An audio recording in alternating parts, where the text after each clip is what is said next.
Hello, good evening everyone. Welcome to the AI series videos.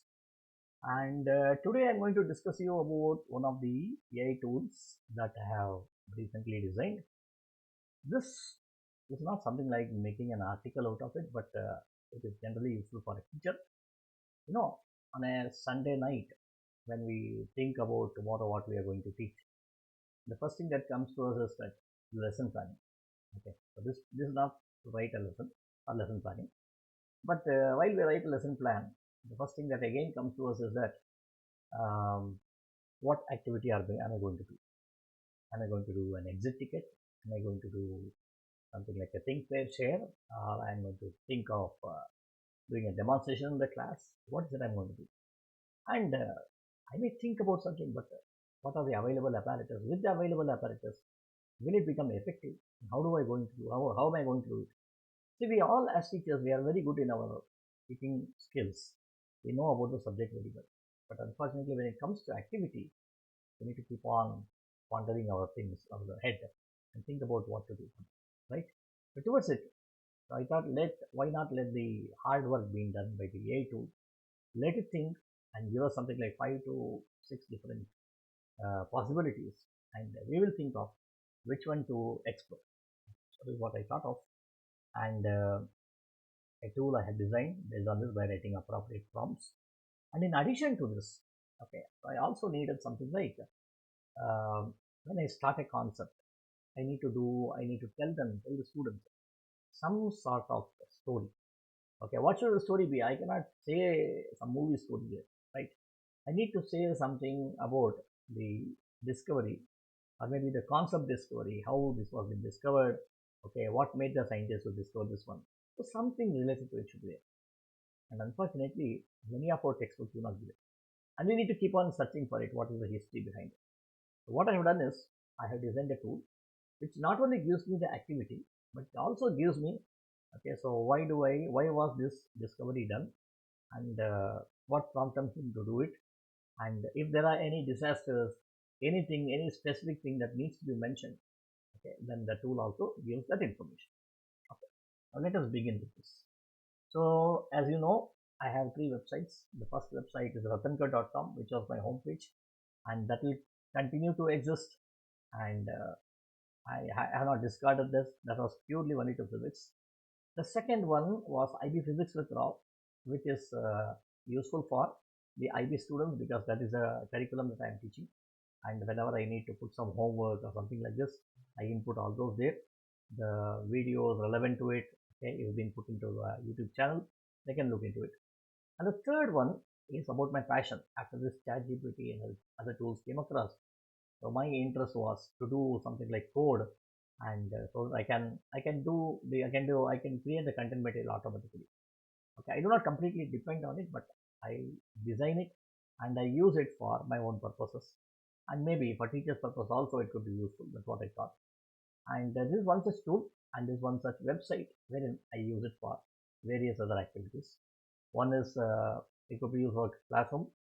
So the second one is the simulations that I make. Okay, some of them are related to physics. Some of them, in fact, I am also interested in doing something like digital marketing. Sometimes interested into several other topics like bioinformatics and so on. So I also design tools based on it, and I put it across here. So anyway, currently this does not house everything. I'll be putting it shortly. Okay, so therefore I needed a general purpose website, which I call this Prayogashala, which means laboratory, my own laboratory. I put it across. So this is what it is, and I already designed a few of these tools. A classroom recorder. If you go to this recorder, it gives you about, okay, what are all the, say for example, you can put the Gemini API key here, and then you can use this as an app, give it to the students, and while you teach it, okay, so your teaching will be recorded. And what you can also do is that you can ask a question, the students will start responding to it. It hears all these responses, and finally, when you say, okay, fine, you have learned, you have recorded everything. Now you can tell which student was correct, which student was incorrect, and so on. It automatically does it. In one of the videos, I already made it. You can look into that, or you can personally try this. Okay. Now here it is asking about a Gemini key. Without a Gemini key, none of my AI apps will work. So what you need to do, how do you get this one? So this is being shown over here in this video. What you can do is, okay, you can click here. For example, I'll show it to you, the current videos I'm doing. Click on classroom activity. So here I have put a video as how to get an API key. Hardly a 3-minute video. You can look into this.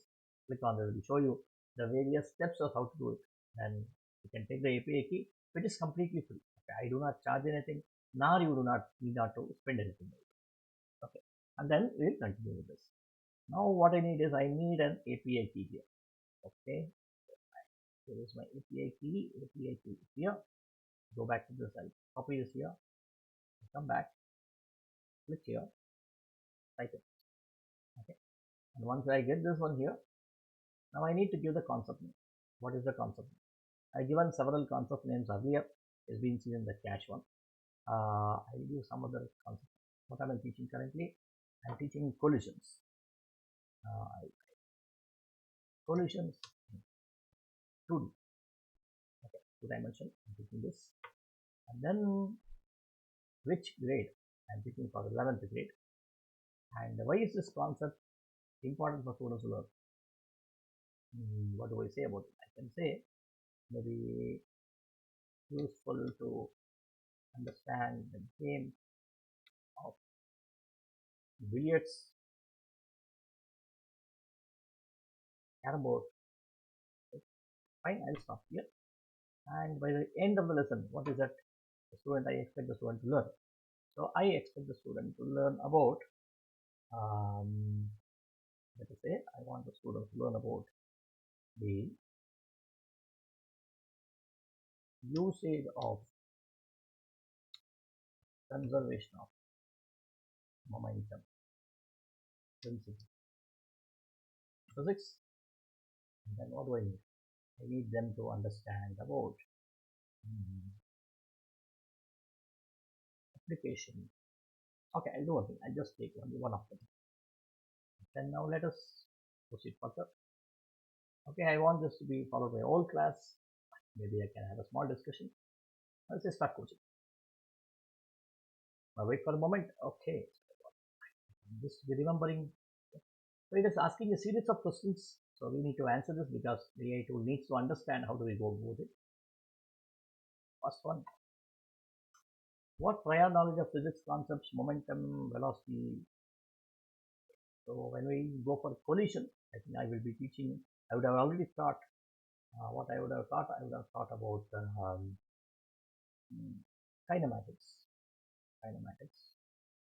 concept of forces, FBDs. What else I would have done? Momentum. I would have taught all this. And second one, what specific learning objectives do you want students to learn, achieve? Application of conservation momentum in 2D collisions be as specific. Students will be able to calculate the final velocities of two colliding objects given the initial velocities and mass. It's already given you the answer. It makes my work a bit more easier. Put this. I will also say resolution of vector application. Students will also learn this. Then third one, what resources? Okay, I have only whiteboard, projector, internet facilities. Maybe if I can take them to the sports complex, I can also do billiards. Yeah. Then what is the approximate duration? Okay, I have only 40 minutes. That's this one.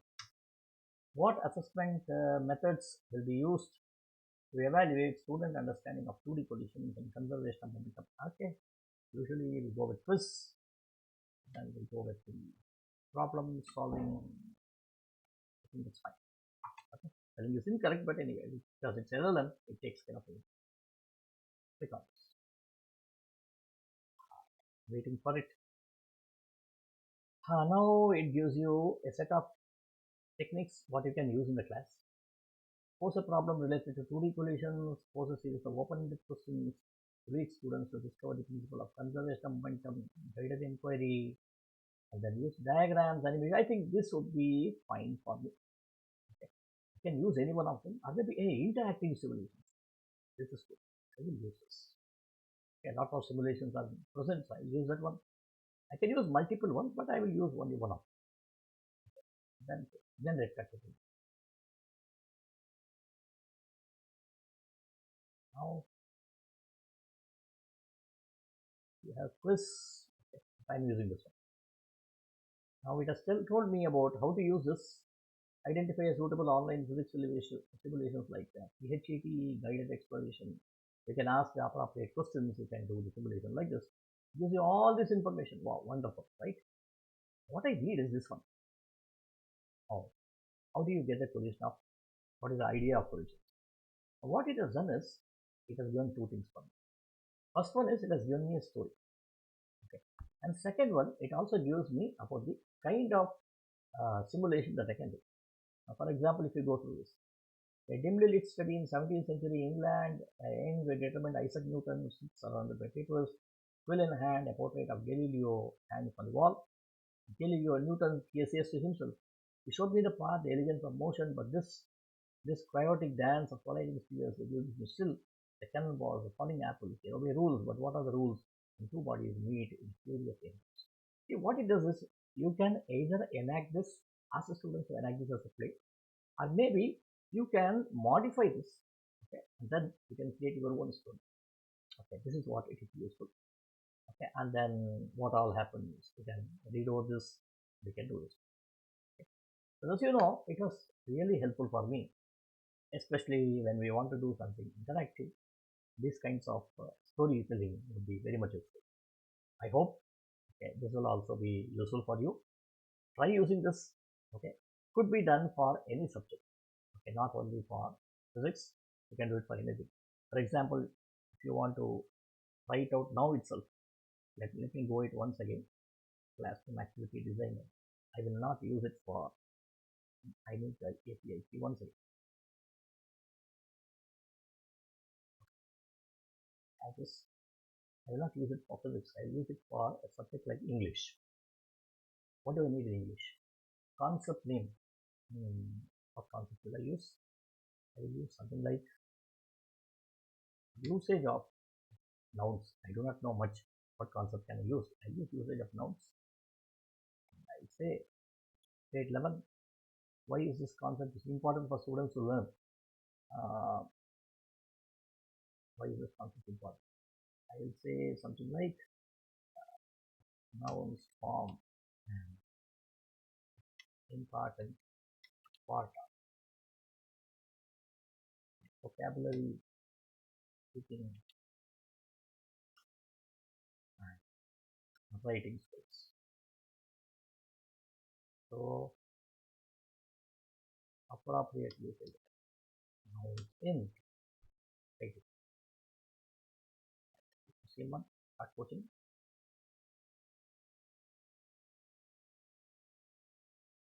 You see, it has asked questions based on whatever has been given.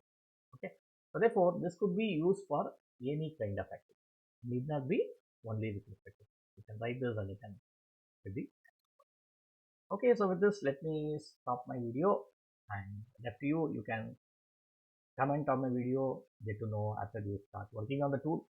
Let me know how it will be useful and what is that. Okay, you want more on it.